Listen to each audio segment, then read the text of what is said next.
Bonjour mes petites flammes. Alors cette vidéo s'adresse aux personnes qui sont dans une triangulaire. En intro, je voulais juste vous dire que j'avais eu une prédiction pour une reprise de contact dans les 3 jours. Cette reprise de contact a eu lieu. Petit SMS auquel je n'ai pas pu répondre au vu de l'heure à laquelle il a été envoyé. Donc de ce fait, ce matin, comme je ressentais très très fort mon masculin, j'ai eu envie de faire un tirage sur le sujet. Tout en pensant à lui et à toutes les personnes qui sont dans une triangulaire, j'ai tiré les cartes. Et là, ça a été juste magique.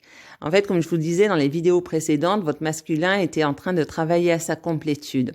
Et bien là, il a très très bien avancé. C'est impressionnant de ce que les cartes ont pu dire. En train d'accueillir tout ce qui s'est passé dans sa vie, tous les événements passés. Je pense qu'il est en train de digérer et de tirer des leçons de tout ce qu'il a pu vivre jusqu'à présent.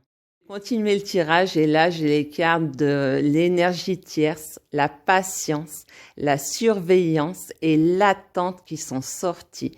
Donc, de ce que je peux ressentir, c'est que notre masculin attend vraiment le meilleur moment pour venir vous retrouver et en tous les cas pour pouvoir communiquer avec vous.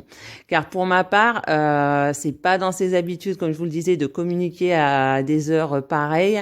Et je pense qu'il chope le bon moment à chaque fois pour pouvoir envoyer un petit message et pour communiquer avec sa féminine. Alors, la carte de la surveillance, en fait, elle le surveille, elle regarde tous ses faits et gestes. Donc pour lui, c'est un peu compliqué de trouver un moment pour pouvoir communiquer et échanger avec vous. C'est pour ça qu'il attend vraiment le meilleur moment pour communiquer. La première carte qui est sortie, eh bien, c'est la carte de l'amour inconditionnel. Donc, comme je vous le disais, votre masculin vous aime profondément. Et c'est pour ça qu'il faut être patient dans le travail de sa complétude.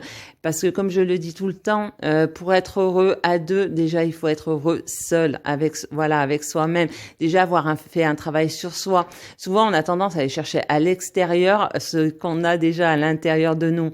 Et qu'on soit dans une relation de flamme jumelle ou pas, je le dis tout le temps. En fait, il faut être heureux seul pour pouvoir être heureux à deux.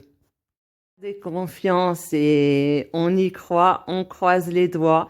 N'hésitez pas si vous partagez, en tous les cas, si vous voyez un avancement, si vous avez eu des reprises de contact, à partager ça en commentaire, ça sera intéressant de voir, voilà, si on se retrouve à plusieurs sur ce chemin-là.